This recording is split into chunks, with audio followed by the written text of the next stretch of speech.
नमस्कार दोस्तों, जिया डिफेंस में आपका स्वागत है। दोस्तों, एयरबस और टाटा समूह संयुक्त रूप से भारत में H-130 हेलीकॉप्टर का निर्माण करेंगे। जी हां दोस्तों, भारत की एरोस्पेस महत्वाकांक्षा को बढ़ावा देने के लिए एयरबस और टाटा समूह देश में हेलीकॉप्टर बनाने के लिए एकजुट हो गए हैं। दोस्तों, इस ऐतिहासिक सौदे से व्यावसायिक उपयोग के लिए H-125 सिंगल इंजन हेलीकॉप्टर और लोकप्रिय H-130 हेलीकॉप्टर दोनों का उत्पादन देखा जाएगा, जो व्यापक रूप से दर्शनीय स्थलों की यात्रा, VIP परिवहन, चिकित्सा, आपात स्थिति और निगरानी मिशनों के लिए उपयोग किया जाता है।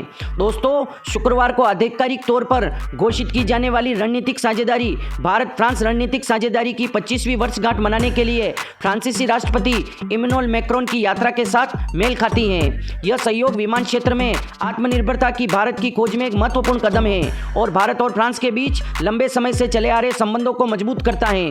दोस्तों, हेलीकॉप्टर असेंबली लाइन गुजरात के वडोदरा में स्थापित की जाएगी, जो भारत के बढ़ते एरोस्पेस उद्योग का केंद्र है। टाटा समूह की सहायक company Tata advance system limited TASL विनिर्माण और इंजीनियरिंग में अपनी विशेषज्ञता का लाभ उठाते हुए असेंबली संचालन की देखरेख करेगी। दोस्तों, यह न केवल भारत में मूल्यवान नौकरियां पैदा करता है और तकनीकी जानकारी को बढ़ावा देता है, बल्कि देश को भविष्य में हेलीकॉप्टर के संभावित निर्यात के रूप में भी स्थापित करता है। दोस्तों, H-125 हेलीकॉप्टर, जो अपनी वर्सेटाइल प्रतिभा और गतिशीलता के लिए जाना जाता है, उच्च नेवल मूल्य वाले व्यक्तियों, कार्गो परिवहन, चिकित्सा, आपात स्थितियों सहित कई व्यवसायिक आवश्यकताओं को पूरा करता है।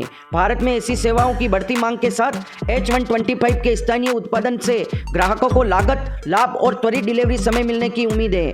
दोस्तों, इस बीच H-130 पर्यटन और VIP परिवहन से लेकर कानून प्रवर्तन और आपदा राहत तक विभिन्न क्षेत्रों में एक सिद्ध वर्कफोर्स है। विनिर्माण समझौते में इसके शामिल होने से यह सुनिश्चित होता है कि भारत को एक विश्वसनीय और मल्टी रोल हेलीकॉप्टर प्लेटफॉर्म तक पहुंच प्राप्त होगी।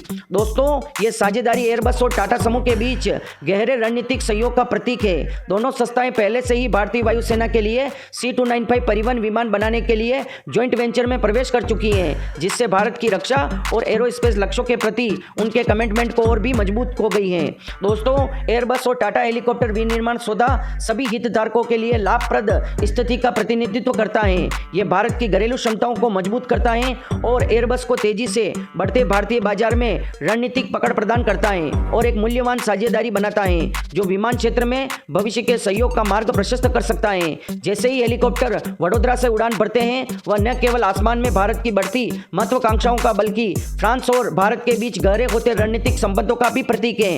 दोस्तों, ये लाइट यूटिलिटी हेलीकॉप्टर की भारतीय सेना, भारतीय वायुसेना और भारतीय नौसेना में भी आवश्यकता है। इसके अलावा दोस्तों, हमारे नेताओं के VIP परिवहन, कार्गो, चिकित्सा, आपदा स्थिति में इस प्रकार के यूटिलिटी हेलीकॉप्टर का उपयोग किया जाता है। पर भारत के पास दोस्तों इस तरह के हेलीकॉप्टर की कमी है। पहले दोस्तों, भारत इस तरह के हेलीकॉप्टर को रशिया से खरीदने वाला था, पर दोस्तों रशिया में जिस हेलीकॉप्टर उपयोग किया जाना था, उस हेलीकॉप्टर में इंजन फ्रांस का लगा हुआ था और फ्रांस रशिया को इंजन देने से मना कर रहा था। जबकि दोस्तों, अब हम जो हेलीकॉप्टर खरीद रहे हैं, वो दोस्तों फ्रांस का ही है और फ्रांस इंजन के साथ हेलीकॉप्टर की टेक्नोलॉजी ट्रांसफर करने के लिए भी भारत को तैयार है। और दोस्तों, भारत में आत्मनिर्भर अभियान के तहत इन दोनों हेलीकॉप्टर का निर्माण किया जाएगा। H-130, H-25 हेलीकॉप्टर दोनों दोस्तों लाइट यूटिलिटी हेलीकॉप्टर हैं, सिंगल इंजन हेलीकॉप्टर हैं। और दोस्तों, इस डील पर MOU साइन होने के बाद एयरबस ने घोषणा की है कि वो टाटा ग्रुप के साथ मिलकर भारत में हेलीकॉप्टर के निर्माण के लिए फाइनल असेंबली लाइन FL बनाएगा। यह देश का पहला निजी हेलीकॉप्टर असेंबली लाइन होगा। यहाँ पर H-125 हेलीकॉप्टर बनाए जाएंगे। दोस्तों, इस हेलीकॉप्टर में एयरबस कंपनी और टाटा समूह की Tata advance system limited TSL देश का पहला प्राइवेट हेलीकॉप्टर असेंबली लाइन बनने जा रहा है। इस बात की घोषणा एयरबस ने खुद की है। यहाँ पर फाइनल असेंबली लाइन FL बनाया जाएगा। इस लाइन में एयरबस के सबसे प्रसिद्ध H-125 हेलीकॉप्टर का निर्माण किया जाएगा। दोस्तों, ये आम नागरिक हेलीकॉप्टर हैं जो यहाँ बनेंगे और दूसरे देशों में निर्यात किए जाएंगे। यह भारत सरकार के आत्मनिर्भर भारत मुहिम के लिए बड़ा कदम होगा। इससे देश को कई तरह का फायदा होगा। भारत में इस हेलीकॉप्टर में प्रमुख हिस्सों को जोड़ा जाएगा। एवियोनिक्स एंड मिशन सिस्टम लगाया जाएगा। इलेक्ट्रिकल हार्नेस इंस्टॉलेशन होंगे। हाइड्रोलिक सर्किटेस लगाए जाएंगे। प्लांट कंट्रोल लगेंगे। डायोमिक कंपोनेंट लगेंगे। फ्यूल सिस्टम और इंजन बनेगा, जिससे दोस्तों भारत में कंपनियों का भी निर्माण होगा और रोजगार में भी बढ़ोतरी होगी। दोस्तों, यह हेलीकॉप्टर किसी भी मौसम में उड़ान भरने के लिए लायक हैं। यह इकलौता हेलीकॉप्टर है जो माउंट एवरेस्ट पर लैंड कर चुका है। साल 2026 से भारत में इसका निर्माण शुरू हो जाएगा। ये helicopter multi mission work horse है, यानी ये इमरजेंसी मेडिकल सर्विसेज, आपदा प्रबंधन, पुलिस फोर्स के लिए उपयोगी एरियर वर्क कर सकता है।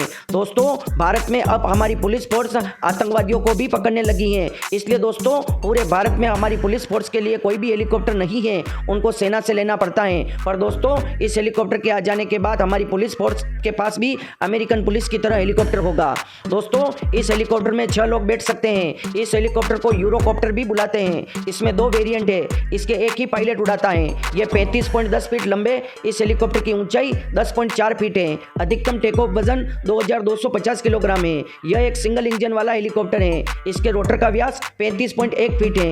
यह 245 किलोमीटर आवर की क्रूज स्पीड से उड़ान भर सकता है और अधिकतम स्पीड इसकी 287 किलोमीटर पर आवर है। दोस्तों एक बार में यह 662 किलोमीटर तक उड़ान भरने की रेंज रखता है। दोस्तों 662 किलोमीटर बहुत अधिक होता है। यह अधिकतम 15,100 फीट की ऊंचाई तक जा सकता है। दोस्तों मतलब ये नॉर्मल तो 15,100 फीट की ऊंचाई तक जा सकता है और अधिकतम इसकी सर्विस सीलिंग 23,000 फीट तक की ऊंचाई तक जा सकता है। दोस्तों ये दुनिया का पहला हेलीकॉप्टर है जो माउंट एवरेस्ट पर चढ़ चुका है। यह हेलीकॉप्टर की जानकारी H-125 हेलीकॉप्टर की है। दोस्तों इस सिंगल इंजन हेलीकॉप्टर में 6 से 7 यात्री बैठ सकते हैं और इसका केबिन बहुत बड़ा है। पूरी दुनिया के सिंगल इंजन हेलीकॉप्टर में सबसे बड़ा केबिन इसी हेलीकॉप्टर में आता है।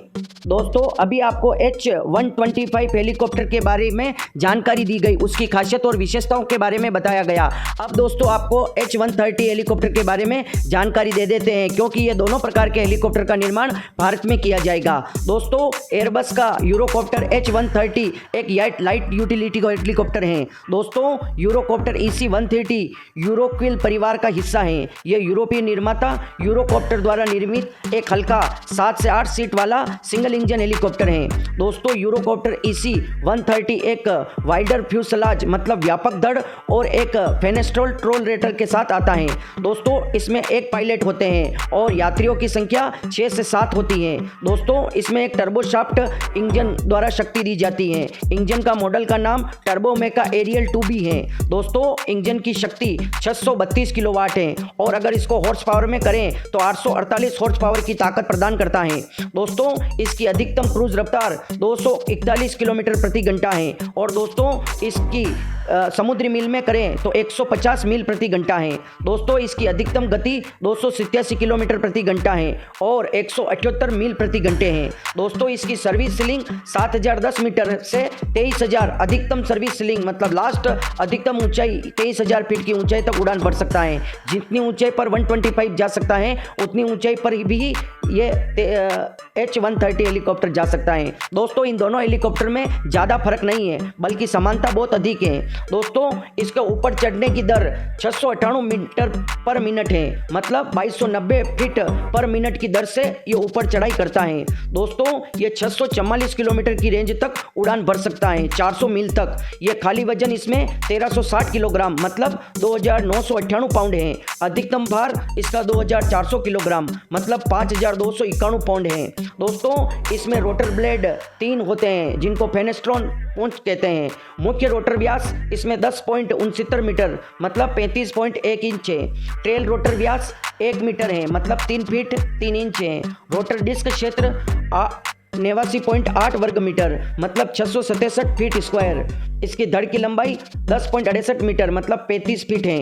लंबाई इसकी 12.64 मीटर मतलब 41 फीट 6 इंच है। ऊंचाई इसकी 3.34 मीटर मतलब 10 फीट 11 इंच है। पहली उड़ान 1999 में किए गए। दोस्तों इसका एक नाम AS-350 भी है। दोस्तों इसको EC-30 और इसका यूरोकॉप्टर EC-130 भी कहते हैं, मतलब इसके वेरिएंट को EC-130 कहा जाता है। दोस्तों इस प्रकार से आपको H-130 की क्या क्या विशेषताएं, इसकी सर्विस सीलिंग कितनी है, इसके रोटर का व्यास कितना है और इसकी मेन रोटर ब्लेड का व्यास कितना है, ये आपको सारी जानकारी दे दी गई। दोस्तों अब आपको बताते हैं दोनों हेलीकॉप्टर कहाँ कहाँ काम आते हैं और किस प्रकार से इनका उपयोग किया जाता है। दोस्तों H-130 और H-125 हेलीकॉप्टर में ज़्यादा अंतर नहीं है, केवल H-130 का H-125 एक अपग्रेडेड वर्जन है। दोस्तों H-130 यूरोकिल परिवार का एक सदस्य है जो दुनिया भर में एयरबस निर्मित इन सर्विस हेलीकॉप्टर के बेड़े के 44% का प्रतिनिधित्व करता है और दुनिया भर में 35 मिलियन से अधिक उड़ान घंटे जमा कर चुका है।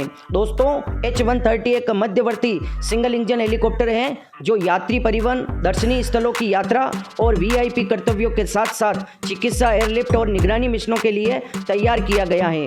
दोस्तों मल्टी रोल रोटरक्राफ्ट के रूप में H-130 में एक पायलट और अधिकतम 7 यात्रियों के लिए एक विशाल केबिन है। कॉन्फ़िगरेशन के आधार पर यह 2 पायलट, एक स्ट्रक्चर और 3 से 4 चिकित्सा दल को ले जा सकता है। दोस्तों अन्य H-130 संवर्धन में एक सक्रिय वाइब्रेशन कंट्रोल सिस्टम और एक एडवांस पर्यावरण कंट्रोल सिस्टम है। बेहतर एयर कंडीशनिंग, एक पूर्ण सपाट फर्श के साथ एक केबिन, आंतरिक संरचना का नया स्वरूप और ग्लास कॉकपिट, गार्मिन G500H को सिंथेटिक विजन सिस्टम, SVS और helicopter terrain avoidance and warning system HTAWS के साथ इंटीग्रेट करने वाले एडवांस मानव मशीन इंटरफेस के लिए कॉकपिट, अपडेटेड ऊर्जा अवशोषित सीटें और दुर्घटना प्रतिरोध ईंधन सिस्टम का इंटीग्रेशन किया गया है। दोस्तों एक शांत और शक्तिशाली ऑपरेटर है। ये अपनी श्रेणी में बाजार में सबसे शांत हेलीकॉप्टर के रूप में H-130 का फेनेस्ट्रॉन ढका हुआ टेल रोटर है। दोस्तों आप पीछे इस हेलीकॉप्टर के देख सकते हैं, इसके रोटर बाकी हेलीकॉप्टर की तरह खुला नहीं है, पूर्ण रूप से ढका हुआ है। दोस्तों इसमें ऑटोमेटिक चर रोटर वाइब्रेशन कंट्रोल बाहरी ध्वनि स्तर को काफ़ी कम करने में योगदान देता है। मतलब दोस्तों वाइब्रेशन कंट्रोल करता है, इसमें इस प्रकार का सिस्टम लगा हुआ है जिससे दोस्तों जो रोटर की ध्वनि होती है ये वो उसको बहुत कम देता है। ICO सीमा से 6 dB नीचे के शोर हस्ताक्षर के साथ देता है, मतलब ये 6 डेसिबल से भी नीचे की ध्वनि देता है। यह संयुक्त राज्य अमेरिका में ग्रैंड कैनियन नेशनल पार्क द्वारा परिभाषित सबसे प्रतिबंधात्मक सीमा से अधिक शांत है। मतलब दोस्तों ये संयुक्त राज्य अमेरिका में जो ग्रैंड कैनियन नेशनल पार्क है उसमें दोस्तों प्रतिबंधित है कि इससे ज़्यादा ध्वनि के कोई भी हेलीकॉप्टर या कोई भी उपकरण नहीं होना चाहिए, मतलब प्रतिबंध है। वहाँ पर भी दोस्तों इस हेलीकॉप्टर का उपयोग किया जा सकता है क्योंकि दोस्तों वहाँ प्रतिबंध ध्वनि के स्तर से भी नीचे की ध्वनि देता है यह हेलीकॉप्टर। इसलिए दोस्तों ये पर्यावरण के अनुकूल हैं और पर्यटन संचालन के लिए एक मान्यता प्राप्त बेंचमार्क है। Safran aerial 2D turbine engine में एक नई पीढ़ी का dual channel full authority digital engine control system और तीसरी स्वतंत्र और ऑटोमेटिक बैकअप चैनल शामिल हैं। दोस्तों H-130 में अत्याधुनिक तकनीकों, सामग्रियों, सिस्टम और एवियोनिक्स को शामिल किया गया है जो एयरबस के एक्यूरूल रोटरक्राफ्ट परिवार के सिद्ध अनुभव पर आधारित हैं। ये उपयोगकर्ता अनुकूल हेलीकॉप्टर पायलटों के लिए उड़ान भरने के लिए सुखद और आसान उपकरण पैनल में इंटीग्रेशन, वाहन और इंजन मल्टीफंक्शन डिस्प्ले पायलट के कार्यभार को काफ़ी कम कर देता है जिससे उड़ान सुरक्षा बढ़ जाती है। दोस्तों H-130 एक स्टैंडर्ड उड़ान के लिए तैयार पैकेज में दिन और रात VFR मतलब दिन और रात में विजुअल उड़ान भर सकता है। दोस्तों नेविगेशन सिस्टम से पूरी तरह से सुसज्जित है जिसके कारण VFR टेक्नोलॉजी के कारण यह दिन और रात में उड़ान भर सकता है जो global positioning system map display से जुड़ा हुआ है। दोस्तों H-130 के मुख्य और टेल रोटर सिस्टम में प्रदर्शन, मजबूती, विश्वसनीयता और सुरक्षा के लिए सिद्ध एयरबस तकनीकें शामिल हैं। मिश्रित मुख्य रोटर ब्लेड प्रभाव, क्षति और संक्षारण के प्रति अत्यधिक प्रतिरोध हैं और इनका सेवा जीवन लंबा है। दोस्तों एयरबस के सिग्नेचर फेनेस्ट्रॉन टेल रोटर का रखरखाव आसान है। इसका ढका हुआ डिजाइन प्रभाव शक्ति की संवेदनशीलता को कम करता है, रोटरक्राफ्ट के आसपास काम करने वाले ग्राउंड कर्मियों के लिए सुरक्षा बढ़ाता है और H-130 के बहुत कम बाहरी ध्वनि स्तर में योगदान देता है। जहां भी वे संचालित होते हैं एयरबस के विश्वव्यापी सेवा नेटवर्क का एक सदस्य है जो H-130 को उड़ान भरने के लिए आवश्यक सहायता प्रदान करने के लिए आसपास में होते हैं। इस नेटवर्क में 30 ग्राहक केंद्र और संबंध साइटें शामिल हैं। 100 से अधिक वितरक, प्रतिनिधि, प्रशिक्षण केंद्र, मरम्मत और ओवरऑल सुविधाएं और रखरखाव केंद्र, साथ ही फ्रांस, चीन और जर्मनी में लॉजिस्टिक केंद्र हैं। दोस्तों इस हेलीकॉप्टर का जो भी ग्राहक उड़ान भरता है उसमें दोस्तों कोई भी खराबी या कमी आ जाती है तो इसका नेटवर्क इतना लंबा चौड़ा है कि ये एयरबस सुविधा हर जगह हेलीकॉप्टर को सुरक्षा प्रदान करती है। और दोस्तों ये सारे केंद्र रखरखाव, लॉजिस्टिक, ओवरऑल मेंटेनेंस, प्रशिक्षण, ये सभी केंद्र अब भारत में खुलने वाले हैं।